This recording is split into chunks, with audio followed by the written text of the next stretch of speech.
Where the hell's the offense? Where the hell's the fight? Where the hell is Chase DeLauter? I can't find him. Maybe Zack Meisel can.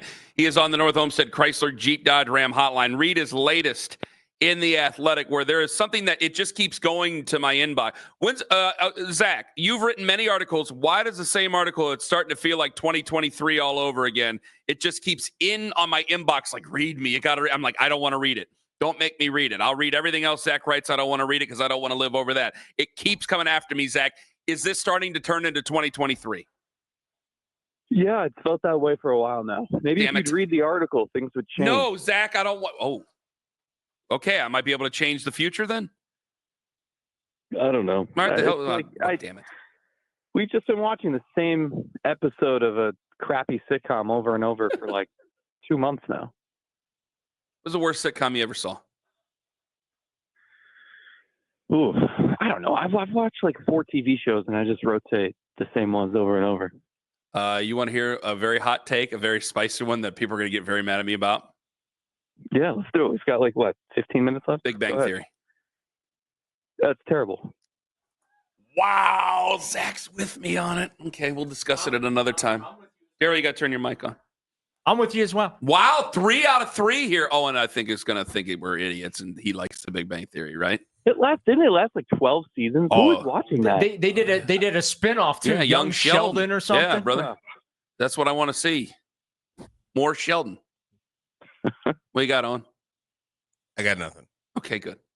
All right, Zach. Can they turn this? Can any of those guys on the Big Bang Theory hit a baseball? Can they get That's this, all I care about. Can they get this thing turned around here? Because it's looking more and more listless.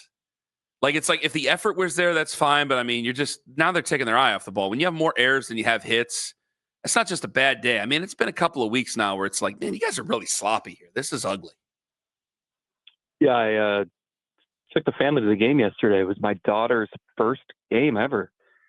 And she's 7 months old. And when we got back in the car, she said, "Daddy, I never want to go see a baseball game again." I mean, that's what this offense is doing to little kids and babies who can't even talk yet around Cleveland. So I think context is important here, right?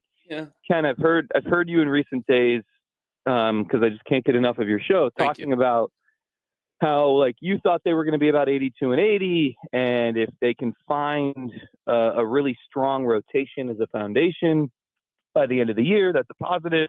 And all of that stuff is true in a sense, but it's admitting. It's almost raising the white flag in a way, right? It's this team went to the ALCS and we can say, well, they overachieved last year and this is who they really are and they're so young. But it's you don't always get to dictate your own timeline. And when you make the ALCS, you shouldn't take that for granted. You should capitalize on the position you're in. And how many years in a row are we going to hear, well, this is a young roster and you have to let them develop and that's by choice. We've been hearing them say that for 5 years now. So I think, I'm encouraged by the rotation. I think they have a really good rotation in the making, and they've been trending in the right direction for a couple months now. And I think it could be really good and good for a long time. They've got these guys under control for a while. Saying that, also, starting pitchers are ticking time bombs. So you need more than that, right? And with the offense, I've been a little surprised at just how stubborn they've been to not change much. What have they changed? Jhonkensy Noel and Brian Rocchio are in AAA. That's it. They're still trying the same stuff they were trying in April. And I don't think Chase DeLauter is going to come up and one 23-year-old is going to completely flip the lineup on its head. But again, sometimes you have to make decisions that weren't on the timeline you were planning to make them a few months or a few years earlier. And they've just been so rigid with that. I don't know. I just this line, they're not winning a World Series with this lineup. I think that's pretty clear. And the World Series should have been the expectation and should have been the goal coming off the season that they had. Zach, where's the fight in this team? I still can't believe they let Jose Ramirez get beamed yesterday and they did nothing. That's the other thing. It's really, there's a weird vibe. I don't know. I think, and maybe Ken, this does there's a lot that's just reminiscent of 2 years ago, where it's almost like, you are what your record and what your stats say you are. You're not what you think you are. And 2 years ago, I just remember having these same conversations where it was like, the team saying, oh, well, like, we'll be fine. We just gotta, it's a long season. And, it is, but that's not a guarantee that you're going to turn things around. I think it's the same thing here, where how many times have we heard Stephen Vogt in the last few weeks say, oh, well, like, we just didn't look like ourselves tonight. Well, no, if you say that 5 times in a span of 2 weeks, then that's probably who you are. And so I'm with you. Like, that was set up to be the perfect opportunity to get angry, show some passion, fire up the troops. And, I think there have been a couple instances where maybe there was a call that didn't go their way, or certainly a shaky strike zone. And they haven't, whether it's the manager, whether it's players sticking up for each other, like, I don't know. I think listless was the right word. So you're saying Vogt should have done more. I thought if you're ever going to get angry, and he barked a little bit at the Blue Jays dugout, but like, the conditions were perfect. Your team looks completely lifeless. You're in a really bad funk over the last few weeks, and they just knocked your best player out of the game. If there was ever a time to get mad and make a scene and, I don't know, charge a little bit of energy into the dugout. I mean, they had more errors than hits. Yeah. Like, you need some energy. You need something to change, and they just, I don't know. Well, in the grand scheme of things, hey, how much of an effect does that have in a clubhouse? And because I have to ask you, and you could say, hell, Ken, I don't know, but you're as close to him as I can find. So would it have like an effect in the clubhouse? Like, man, this guy ain't even going out there. Like, we're going to go. They're not going to make a conscious decision to go through the motions, but you understand. Yeah, I mean, it's not going to make Bo Naylor go 3 for 4, but it's look, it lasts at most until the next night, right? But don't they just need to, like, show some sort of life and energy? Like, when you have an inept offense, you just look like a completely lifeless team. That's true for any team that is built this way. And I mean, for the fans, I know, like, how boring of a brand of baseball has this been for a couple months now. So I don't know. It's a way to show some fight. And I when they came back, when Lane Thomas hit the 3-run homer the other night, when they lost 10-6, in post game, it was asked, like, what does it say about this team that the way you guys fight back? And I'm sitting there laughing, because, like, every team thinks that, like, they're the comeback kids. You play 162 games. There are going to be some games where you're down big and then you're down a little less big. And that doesn't mean that you're like last year, I thought that team came back and they showed a lot of fight and et cetera. And I don't think they've had that this year at all, honestly.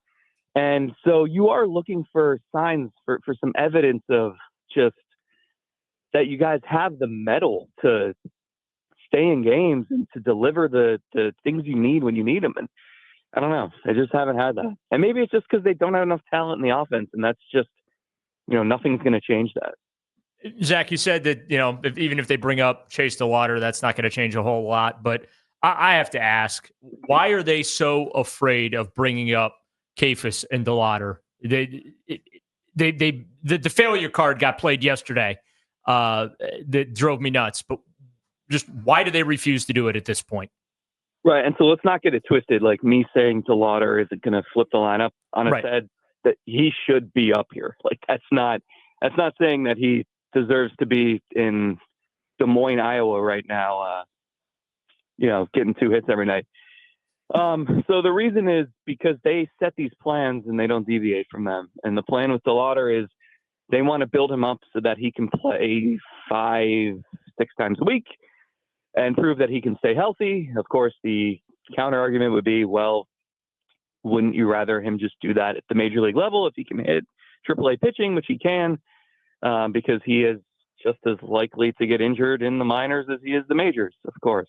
So the real reason, like the part of the reason behind that is they don't want to give up on getting enough at bats for Nolan Jones and Lane Thomas and guys like that who are already here. And, it's a poor excuse. There's enough room to fit in DeLauter or to fit in Kefis.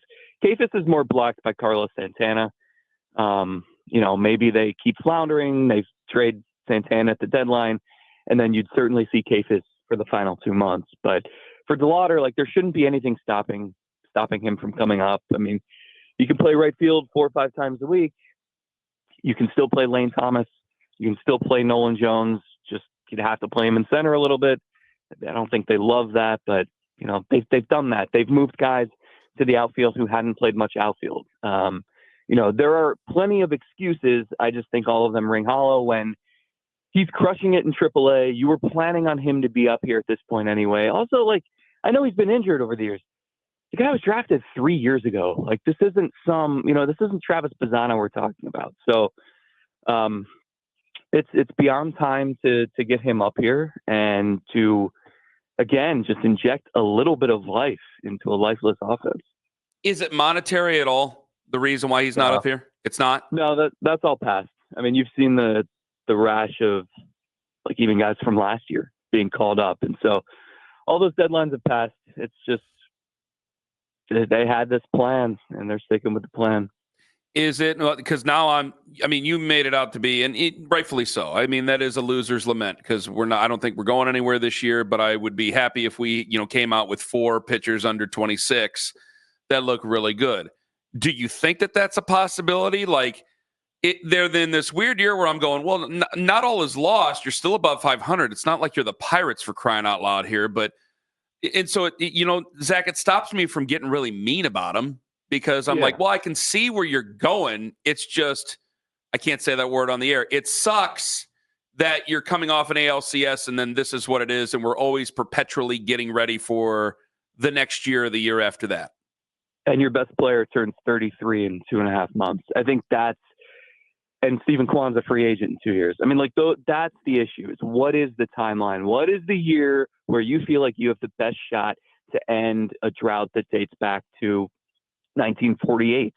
I don't even think that's a thought that goes into the front office's minds. I think they focus on more future than present. But I think the context is critical here, because if this team had lost 100 games the last couple of years and they were sitting here at 40 and 39 with a rough offense and promising pitching staff, I think we would be sitting here saying, man, 2026 could be the year. It looks bright. But in light of what happened last year, and it was the same thing in 2022, and then going into 2023, they didn't make the right moves and they floundered. But, like, at least you can say that year they tried. They got Josh Bell, they got Mike Zunino, and it just didn't work. But this offseason, they didn't make moves to get better, to capitalize on the fact that they were in the Final Four with 3 other financial juggernauts. And this is what you have. And so I think for a lot of people, it's frustrating. Even though you're in the wild card race, even though the rotation is promising, like, those things can be true. And there can also be justifiable frustration from a lot of people watching this team because it didn't have to be this way. Well, I've read you've listened to me.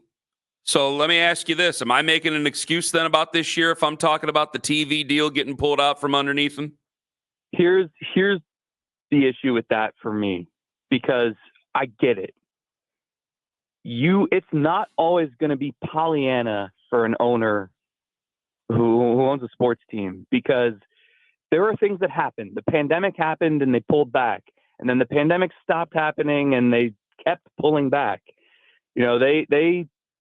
They reached record payrolls after they made the World Series in 2016, and I give them credit. And they'll say John Sherman had nothing to do with that, but John Sherman had something to do with that. And every team in Major League Baseball got a $50 million check from the sale of BAM Tech. And, like, the conditions were perfect there, but it's just such a flash in the pan. And sometimes when you're on the precipice of ending a 77-year World Series drought, maybe you have to get a little bit uncomfortable with your finances for 1 year. And then in a season where, you don't think you really have a chance to go for it, that's when you pull back. I don't think this was the year you pull back. And so, they just, again, like, they have these plans and they stick with them no matter what. And I think that goes for the payroll. I think it goes for the prospects. And a lot of times it's smart. Like, don't get me wrong. They've had success, and like sometimes you have to be stubborn and you can't act on emotion. But I think there are some instances where maybe they're too stuck in those ways. And, I think it's hurt them this year. I respect a lot of people. I respect Zach as much as anybody, probably more than anybody when it comes to baseball. Read him on Twitter or follow him on Twitter at Zack Meisel. Read him in The Athletic. Zach, thank you very much for the time this morning. All the best. You got it, boys. Take care. Zack Meisel on the North Homestead Chrysler Jeep Dodge Ram Hotline.